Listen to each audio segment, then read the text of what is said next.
అన్నాన్ని నేను ఇలా పలుకులు పలుకులు చేసేసుకున్నాను. ఒక ఉల్లిగడ్డ, ఒక పచ్చిమిరపకాయ కట్ చేసుకొని పెట్టేసుకున్నాను. ఒక గిన్నెలో కొద్దిగా ఆయిల్ని వేసుకున్నాను. అది కొంచెం హీట్ అవ్వనివ్వాలి మంచిగా. హీట్ అయిన తర్వాత దాంట్లోకి కొంచెం తాలింపు గింజలు, జీలకర్ర వేసుకోవాలి. ఎండుమిర్చి వేసుకోవాలి. కొంచెం ఫ్రై అవ్వనివ్వాలి.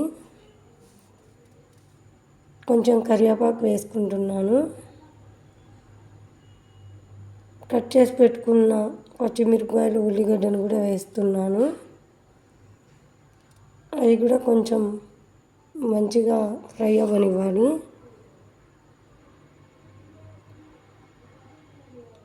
కొంచెం సాల్ట్ వేసుకొని కలుపుకోవాలి మంచిగా. కొంచెం గోల్డెన్ కలర్ వచ్చేదాకా వేయించుకోవాలి. ఇలా మంచిగా కలుపుకోవాలండి.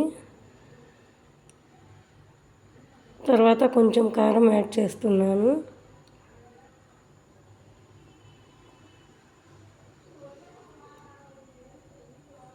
కొంచెం కారం యాడ్ చేసుకొని మొత్తం అంతా మిక్స్ చేసుకోవాలి.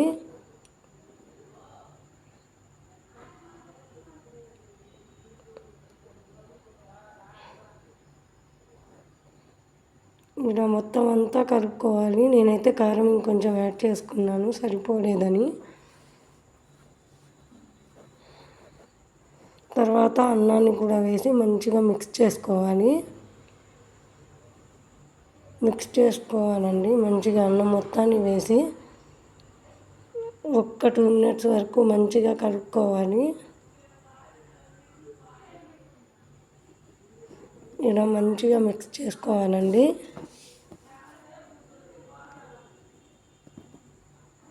అంతే, ఎంతో టేస్టీ అయిన తాలింపు అన్నం రెడీ. వీడియోని మీకు నచ్చినట్లయితే లైక్, సబ్స్క్రైబ్ చేయండి. నా ఛానల్ని షేర్ కూడా చేయండి.